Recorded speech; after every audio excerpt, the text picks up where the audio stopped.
নমস্কার শ্রোতা বন্ধুরা, সাহিত্য জগতের বিশিষ্ট কিছু গল্পকে নতুন রূপে, নতুনভাবে তোমাদের কাছে উপস্থাপন করার জন্যই আমাদের এই বিশেষ নিবেদন, গল্প পঞ্চবিংশতি। আজকের গল্প বিভূতিভূষণ বন্দ্যোপাধ্যায়ের কিশোর গল্প পড়ে পাওয়া। বিভূতিভূষণ বন্দ্যোপাধ্যায় বাংলা সাহিত্য জগতের একটি বিশিষ্ট নাম। পড়ে পাওয়া গল্পটি নীলগঞ্জের ফালমন সাহেব গ্রন্থ থেকে সংকলিত। কালবৈশাখীর সময়টা আমাদের ছেলেবেলার কথা। বিধু, সিধু, নিধু, তিনু, বাদল এবং আরো অনেকে অনেকে দুপুরের বিকট গরমের পর নদীর ঘাটে নাইতে গিয়েছি। বেলা বেশি নেই। বিধু আমাদের দলের মধ্যে বয়সে বড়। সে হঠাৎ কান খাড়া করে বললে, ওই শোন। আমরা কান খাড়া করে শুনবার চেষ্টা করলাম। কিছু শুনতে বা বুঝতে না পেরে বললাম, কি রে?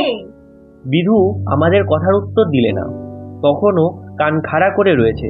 হঠাৎ আবার সে বলে উঠল, ওই ওই শোন।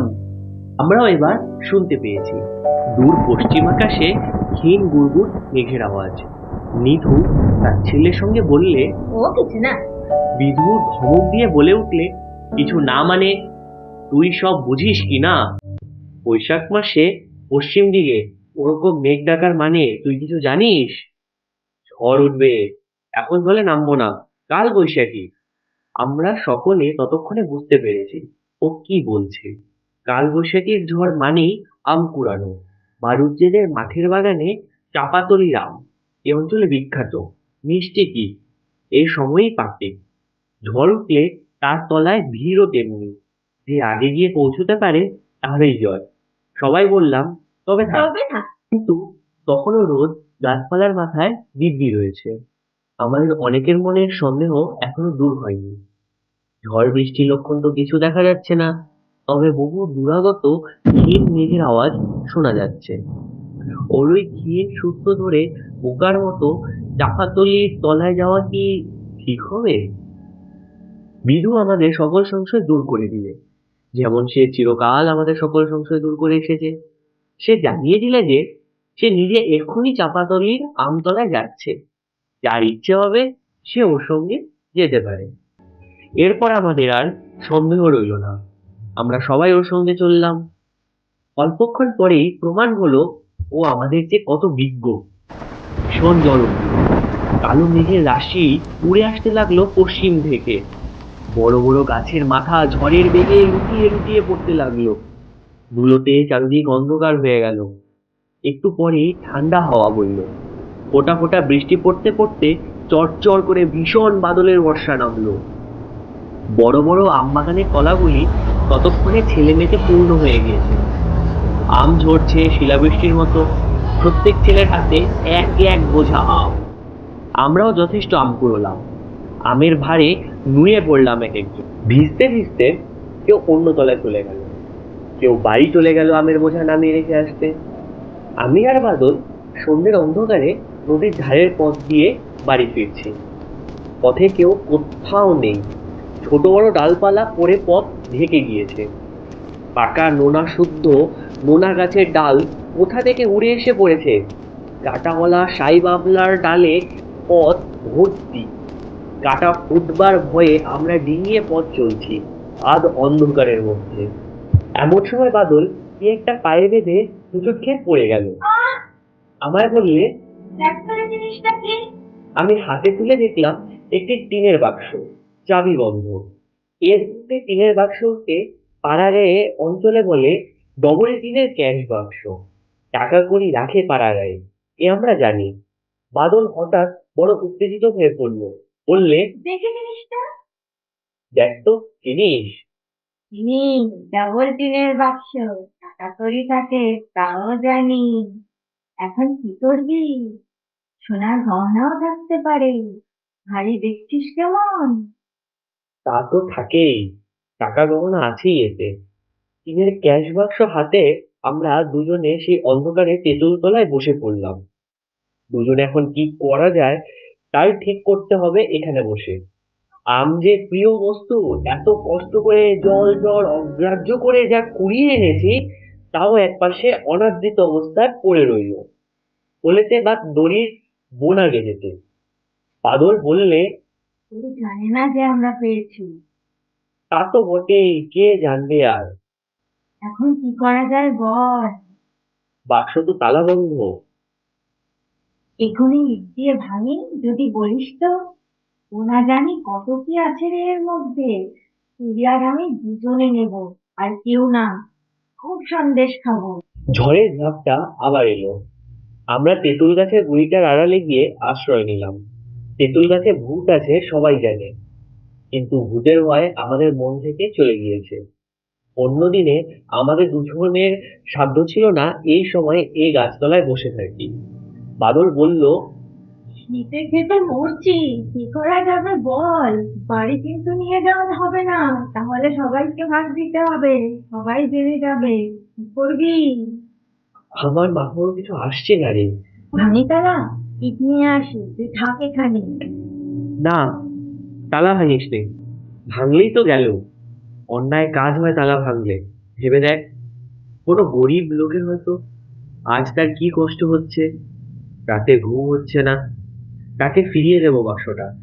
বাদল ভেবে বললে, ফেরত দিবি? দেবো ভাবছি। কি করে জানবি কার বাক্স? চল, সে মতলব বার করতে হবে। অধর্ম করা হবে না।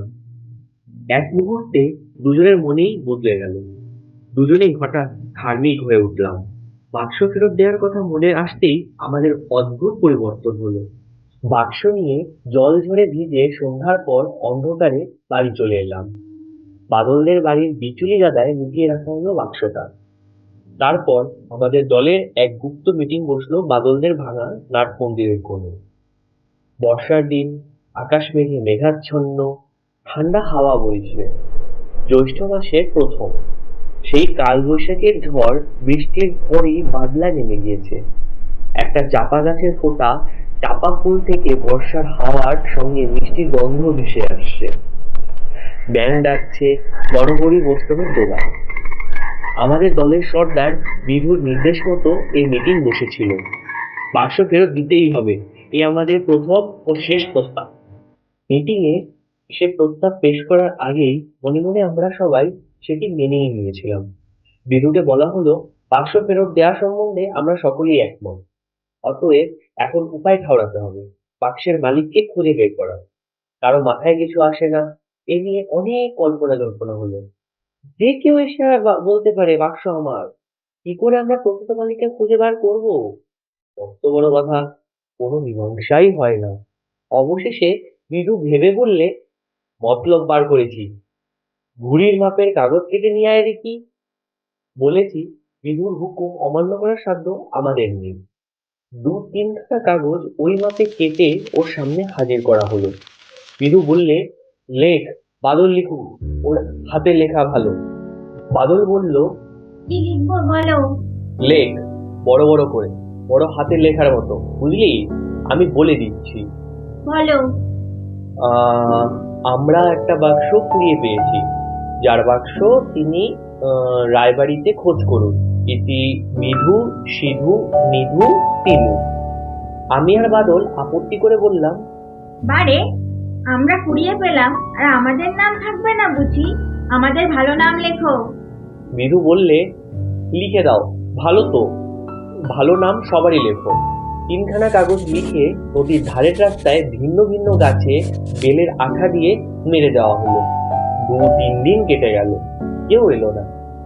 3 দিন পরে একজন কালো মতো রোগা লোক আমাদের চণ্ডী মণ্ডপের সামনে এসে দাঁড়ালো। আমি তখন সেখানে বসে পড়ছি। বললাম, কি চাও? বাবু, ইনির ভীষণটার নাম। আমার নাম। কেন, কি চাই? একটা বাক্স আপনারা কুড়িয়ে পেয়েছেন। আমার নামে বিকৃত উচ্চারণ করাতে আমি চটে গিয়েছি তখন। বিরক্তিভাবে বললাম, কিরকম বাক্স? কাঠের বাক্স। না, যাও। বাবু, কাঠের নয়, টিনের বাক্স। কি রঙের টিন? কালো কালো। না, যাও। বাবু দাঁড়ান, বলছি। ওর ঠিক মনে হচ্ছে না, এই রাঙা মতো। না, তুমি যাও। লোকটা অপ্রতিভভাবে চলে গেল। বিনুকে খবরটা দিতে সে বলল, ওরে ও নয় রে, লোভে পড়ে এসেছে, ওর মতো কত লোক আসবে। আবার ৩-৪ দিন কেটে গেল। বিধুর কাছে একজন লোক এলো, তারপরে তারও বর্ণনা মিলল না। বিধু তাকে পত্রপাঠ বিদায় দিবে। যাবার সময় সে নাকি শাসিয়ে গেলেন, চৌকিদারকে বলবে, দেখে নেবে আমাদের, ইত্যাদি। বিধু তাচ্ছিল্যের সুরে বলল, যাও যাও, যা পারো করো গে, বাক্স আমরা কুড়িয়ে পাইনি, যাও। আর কোনো লোক আসে না। বর্ষা পড়ে গেল ভীষণ। সেবার আমাদের নদীতে এলো বন্যা। বড় বড় গাছ ভেসে যেতে দেখা গেল নদীর স্রোতে। দু একটা গরুও আমরা দেখলাম ভেসে যেতে। অম্বরপুর চরের কাপালিরা নিরাশ্রয় হয়ে গেল। নদীর চরে ওদের ছোট ছোট ঘর বাড়ি সেবারও দেখে এসেছি, কি চমৎকার পটলের আবাদ, কুমড়োর ক্ষেত, লাউ কুমড়োর মাচা ওদের চরে। ২ পয়সা আয়ও পেত তরকারি বেচে। কোথায় রইল তাদের পটল কুমড়োর আবাদ? কোথায় গেল তাদের বাড়িঘর? আমাদের ঘাটের সামনে দিয়ে কত খড়ের ডালা ঘর ভেসে যেতে দেখলাম। সবাই বলতে লাগলো, অম্বরপুর চরের কাপালিরা সর্বশান্ত হয়ে গিয়েছে। একদিন বিকেলে আমাদের চণ্ডীমণ্ডপে একটা লোক এলো। বাবা বসে হাত বাক্স সামনে নিয়ে জমাজমির হিসেব দেখছেন। গ্রামের ভাদুই কুমোর কুয়ো কাটানোর মজুরি চাইতে এসেছে। আরো ২-১ জন প্রজা এসেছে খাজনা পত্তর দিতে। আমরা ২ ভাই বাবার কড়া শাসনে বইয়ের পাতা উল্টাচ্ছি। এমন সময় একটা লোক এসে বলল, দণ্ডবোধ দুই ঠাকুর মশাই। বাবা বললেন, এসো, কল্যাণ হোক। কোথা থেকে আসা হচ্ছে? আজকে অম্বরপুর থেকে, আমরা কাঁপালি। বসো, কি মনে করে? তামাক খাও, সাজো। লোকটা তামাক সেজে খেতে লাগলো। সে এসেছে এ গায়ে চাকরির খোঁজে। বন্যায় নিরাশ্রয় হয়ে নির্বিষ খোলার গোয়ালদের চালা ঘরে সপরিবারে আশ্রয় নিয়েছে। এই বর্ষায় না আছে কাপড়, না আছে ভাত। ২ বাড়ি ধান ধার দিয়েছে গোয়ালারা, দয়া করে। সেও এবার ফুরিয়ে এলো। চাকরি না করলে স্ত্রীপুত্র না খেয়ে মরবে। বাবা বললেন, আজ এখানে ২টি ডাল ভাত খেয়ে যেও। লোকটি দীর্ঘ নিঃশ্বাস ফেলে বললে, তা খাবো, আছি তো আপনাদের। দুরবস্থা যখন শুরু হয় ঠাকুর মশাই, এই গত জ্যৈষ্ঠী মাসে নির্বিষ খোলার হাট থেকে পটল পেতে গিয়েছি। ছোট মেয়েটার বিয়ে দেবো বলে গহনা করিয়ে আনছিলাম, প্রায় ২৫০ টাকার গহনা। আর পটল বেচা নগদ টাকা ৫০টি। একটা টিনের বাক্সের ভেতর ছিল। সেটা যে হাটের থেকে ফিরবার পথে গরুর গাড়ি থেকে কোথায় পড়ে গেল, তার আর খোঁজই হলো না। সেই হলো শুরু। আর তারপর এলো এই বন্যে। বাবা বললেন, বলো কি, কতগুলো টাকা গহনা হারালে? অদৃষ্ট, একেই বলে বাবু, অদৃষ্ট। আজ সেগুলো হাতে থাকলে। আমি কান খাড়া করে শুনছিলাম, বলে উঠলাম, কি রঙের বাক্স? সবুজ টিনের। বাবা আমাদের বাক্সের ব্যাপারে কিছুই জানেন না। আমায় ধমক দিয়ে, তুমি পড়ো না, তোমার সে খোঁজে কি দরকার। কিন্তু আমি ততক্ষণে বইপত্র ফেলে উঠে পড়েছি। একেবারে এক ছুটে বিধুর বাড়ি গিয়ে হাজির। বিধু আমার কথা শুনে বললে, দাঁড়া, শিরু আর তিনুকেও নিয়ে আসি, ওরা সাক্ষী থাকবে কি না। বিধুর খুব বুদ্ধি আমাদের মধ্যে, ও বড় হলে উকিল হবে, সবাই বলতো। আধ ঘন্টার মধ্যে আমাদের চণ্ডী মণ্ডপের সামনে বেশ একটি ছোটখাটো ভিড় জমে গেল। বাক্স ফেরত পেয়ে সে লোকটা যেমন হকচকিয়ে গেল, চোখ দিয়ে জল পড়তে লাগলো। কেবল আমাদের মুখের দিকে চায় আর বলে, ঠাকুর মশাই, আপনারা মানুষ না দেবতা? গরিবের ওপর এত দয়া আপনাদের? বিধু অত সহজে ভুলবার পাত্র নয়। সে বললে, দেখে নাও, মাল সব ঠিক আছে কিনা, আর এই কাকাবাবুর সামনে আমাদের একটা রসিদ লিখে দাও, বুঝলে? কাকাবাবু, আপনি একটু কাগজ দিন না ওকে, লিখতে জানো তো? না, ও উকিলই হবে। আমার বাবা এমন অবাক হয়ে গেলেন ব্যাপার দেখে যে তার মুখ দিয়ে একটি কথাও বেরোলো না।